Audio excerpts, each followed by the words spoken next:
शुरू कीजिए, टाइमिंग चालू।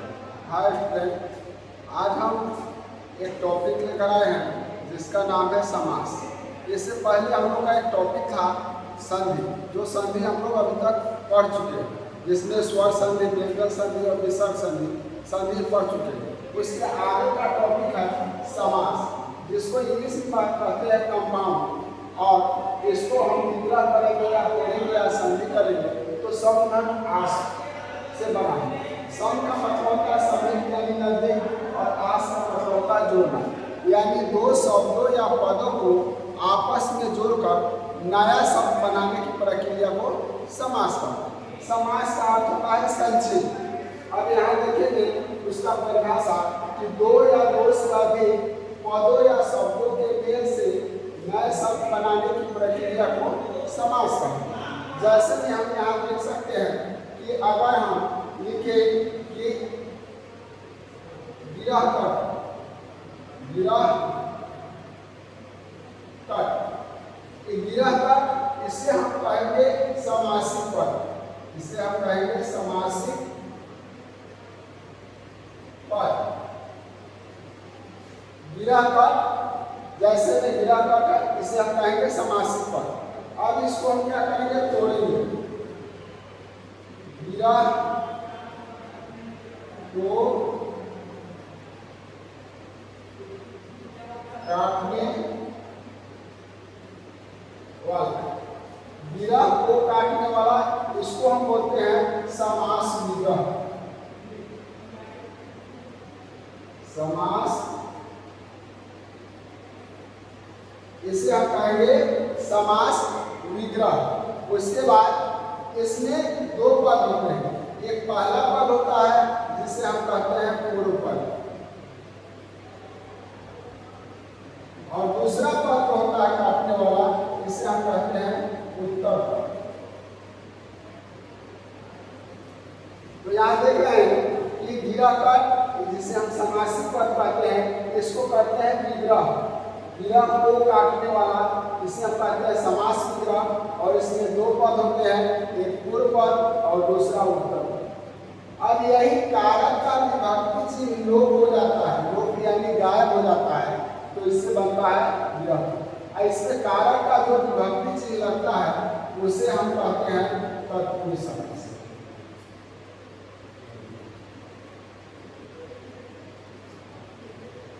तत्पुरुष समास, क्योंकि तत्पुरुष समास के सत्पुरुष समास हम लोग को पढ़ना है। तत्पुरुष समास कहाँ पढ़ना है वो देखेंगे।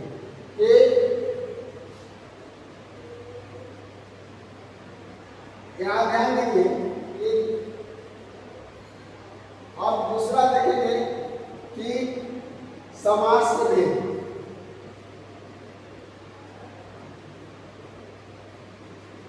समास के कितने भेद होते हैं?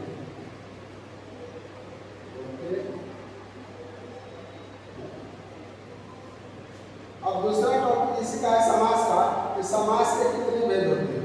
उत्तर में देखेंगे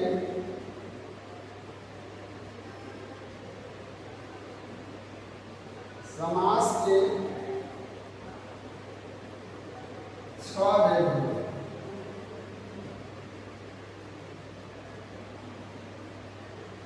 समास के 6 भेद होते हैं, और वो 6 भेद कौन कौन से होते हैं वो ध्यान दें। नंबर 1,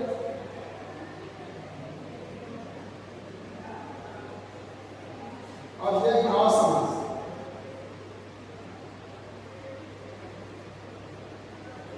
नंबर 2,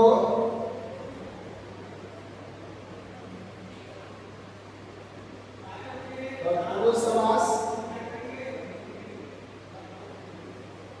नंबर 3,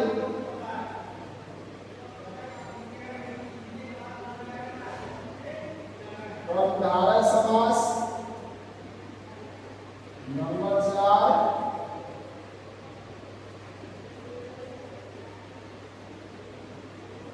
द्विगु समास।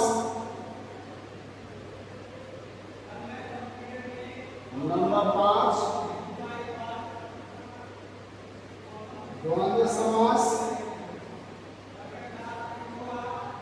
छह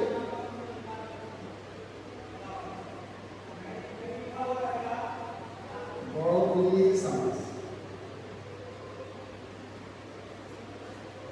ये देख रहे होंगे कि समास के 6 भेद होते हैं। इसमें से प्रथम अव्ययीभाव समास, दूसरा तत्पुरुष समास, तीसरा कर्मधारय समास, चौथा द्विगु समास, पांचवा द्वंद्व समास और छठा बहुब्रीहि समास। ये समास के 6 भेद। अब इसकी पहचान हम कैसे करेंगे कि कौन सा शब्द या पद ये समास होगा? तो ध्यान देंगे यहाँ कि जिसका प्रथम पद अव्यय है। आप लोग पढ़े होंगे कि शब्द के प्रयोग के आधार पर शब्द के 2 भेद होते हैं। इसमें विकारी और अविकारी शब्द। वो अविकारी शब्द ही अव्यय होता है। तो यहाँ ध्यान देंगे, जैसे भर या हम कह सकते हैं ऐसे शब्द या पद जिसमें से प्रथम पद उपसर्ग हो। तो प्रथम पद उपसर्ग निकल जाए तो उसे हम अव्ययीभाव समास कह सकते हैं। जैसे भाग्य, यथाशक्ति,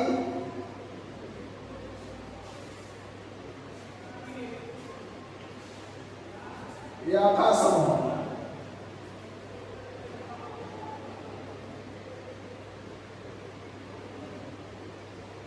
यहाँ देख रहे हैं कि इसमें में भाव उपसर्ग है, यथा उपसर्ग है और यथा इसमें उपसर्ग है। तो जिस पद से हमें प्रथम पद उपसर्ग हो उसे हम कह सकते हैं अव्ययीभाव समास। या एक और इसका पहचान होता है कि एक शब्दों की 2 बार आवृत्ति हो। जैसे हम कह सकते हैं कि हाथों हाथ,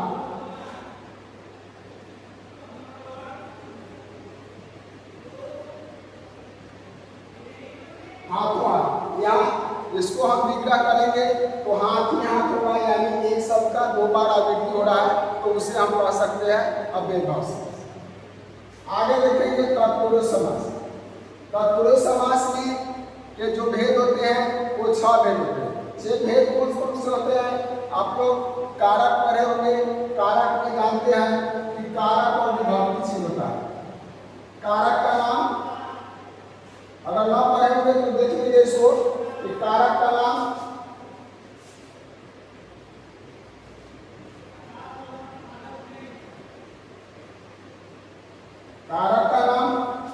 और उसके बाद विभक्ति चिन्ह।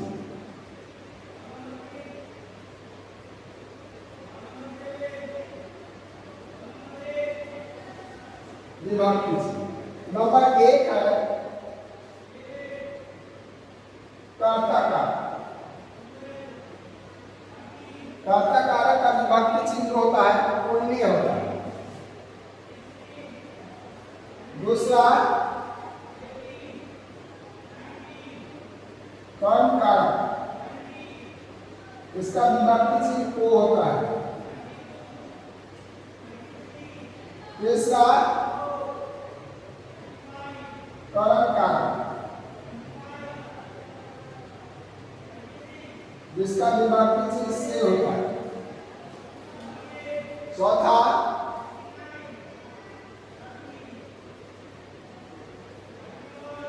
संप्रदान कारक,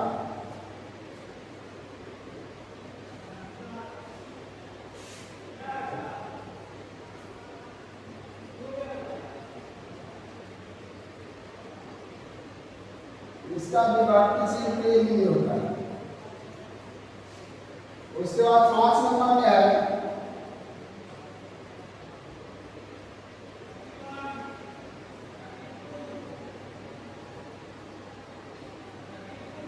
आपादान कारक। इसका विभक्ति चिन्ह से ही होता है, लेकिन एक दूसरे से अलग होने की स्थिति में होता है।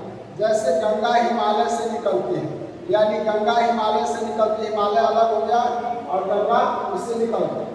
या पेड़ से पत्ता गिरता है, पेड़ ऊपर आ गया, पत्ता नीचे आ गया। यहाँ अलग होने की स्थिति में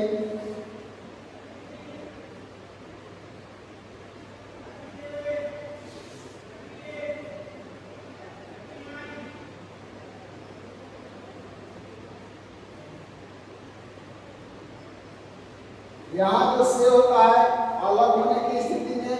आइए तो से होता है कि किसी काम को करने के लिए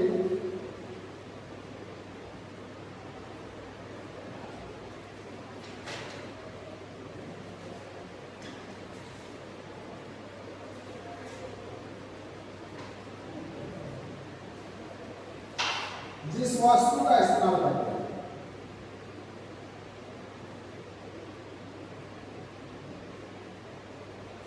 इस्तेमाल करते हैं।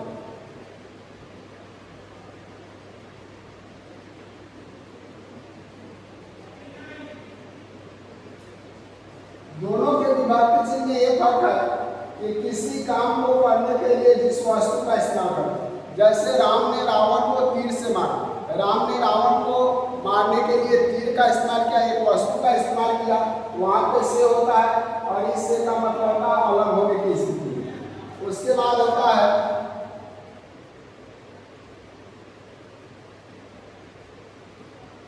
संबंध कारक।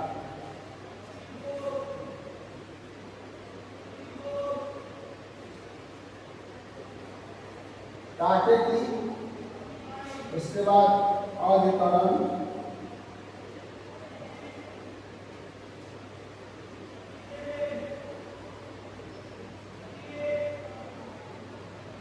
अधिकरण ले पर।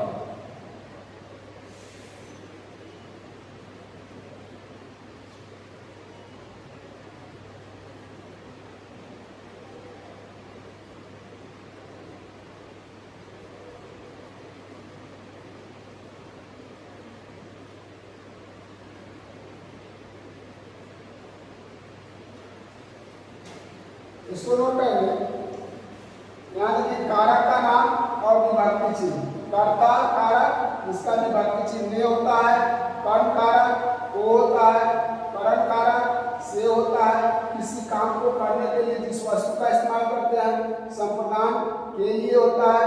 आपादान से होता है अलग होने की स्थिति में। और संबंध काके की और अधिकरण में पर और संबोधन के लिए।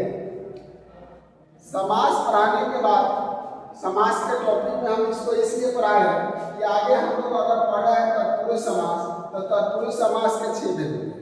याद रखना है कि तत्पुरुष समास के जो 6 भेद होते हैं ऊपर से एक हटा देंगे, यानी कर्ता कारक को छोड़कर और नीचे से संबोधन कारक को छोड़कर बीच में जो 6 प्रकार होते हैं वो होता है तत्पुरुष समास के भेद। यानी सिर्फ कारक के जगह पर हम तत्पुरुष समास लिख सकते हैं। जैसे कर्ण तत्पुरुष, करण तत्पुरुष, संप्रदान तत्पुरुष, आपादान तत्पुरुष, संबंध तत्पुरुष, अधिकरण तत्पुरुष। ये 6 प्रकार जो होते हैं वो किसका होता है? तत्पुरुष समास से भेद होते हैं। तो इसको नोट कर लें।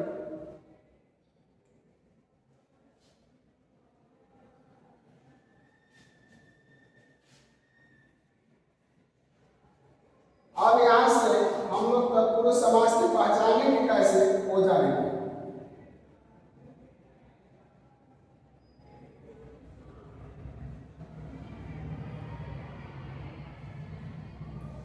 जैसे देखेंगे यहाँ रसोई घर,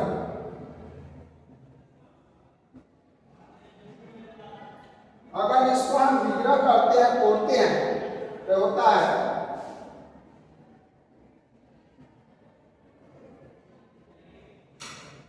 रसोई के लिए घर। तो यहां देखना है कि विग्रह करने के बाद क्या आया? के लिए जानते हैं कि यहाँ पे देखेंगे संप्रदान तत्पुरुष होता है के लिए। तो यानी तत्पुरुष समास इसलिए है क्योंकि उसमें कारक का विभक्ति चिन्ह लगा हुआ है।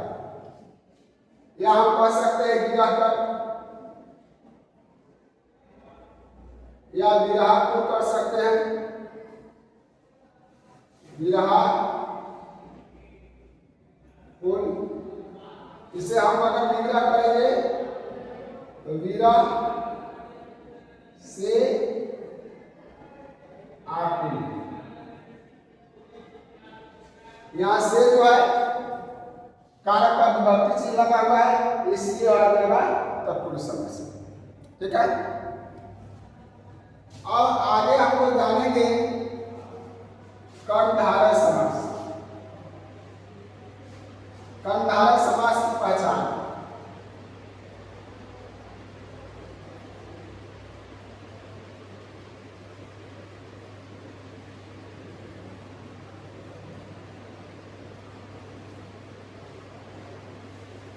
कर्मधारय समास में विशेषण विशेष हो या उपमान उपमेय हो।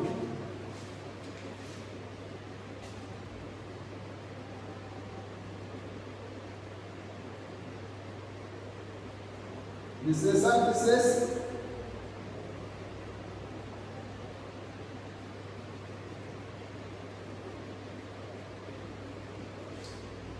विशेषण विशेष या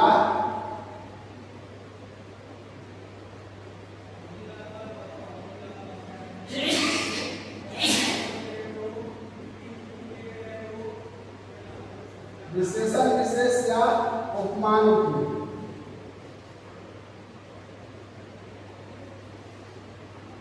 विशेषण के तुरंत बाद संज्ञा हो तो विशेष हो जाता है और उपमान उपमेय एक दूसरे से तुलना की बात हो। जब एक दूसरे से तुलना की बात हो तो उपमान उपमेय होता है और विशेषण विशेष जो होता है उस विशेषण के साथ संज्ञा। जैसे यहाँ देखिए,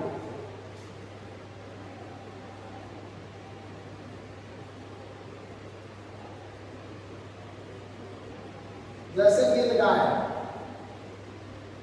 अगर हम इसको विग्रह करेंगे, यहाँ देखिए नीला जो है विशेषण है, गाय जो संज्ञा है, लेकिन विशेषण के तुरंत बाद है तो वो विशेष कहलाता है। जैसे हम इसको या जो या जिसके, इसको विग्रह करने के बाद जो या जिसके लगे, जैसे हम कर सकते हैं नीला है जो गाय, नीला है जो गाय, नीलगाय अर्थात विशेषण और यहाँ विशेष, प्रथम पद और उत्तर। यहाँ हम कह सकते हैं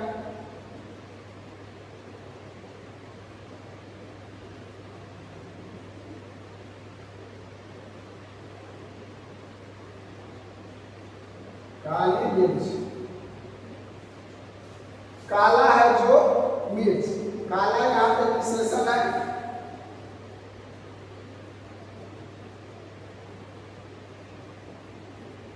और यहाँ मिर्च संज्ञा है लेकिन विशेषण के साथ है, वो हो जाएगा विशेष।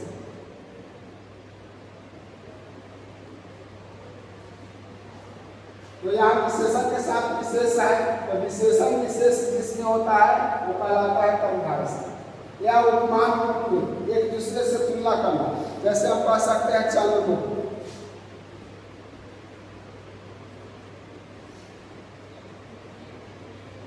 चंद्रमुख उसका मुख जो है चांद के समान है, तो एक दूसरे से तुलना कर रहा है तो होता है कर्मधारय। अब अगला टॉपिक है, इससे हम कह सकते हैं अगला भेद जो है वो है द्विगु समास।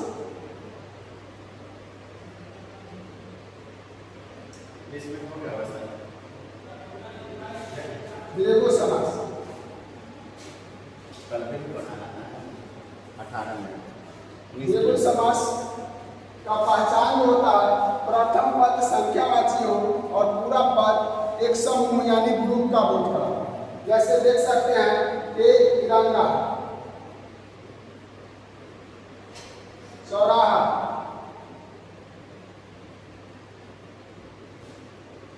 अठन्नी,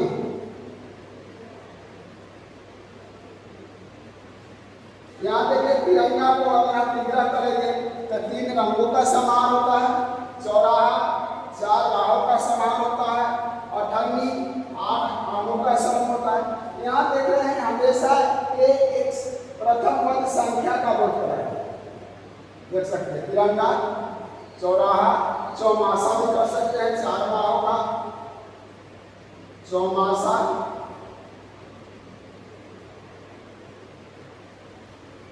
चार माहों का समान, पंचवटी भी कर सकते हैं,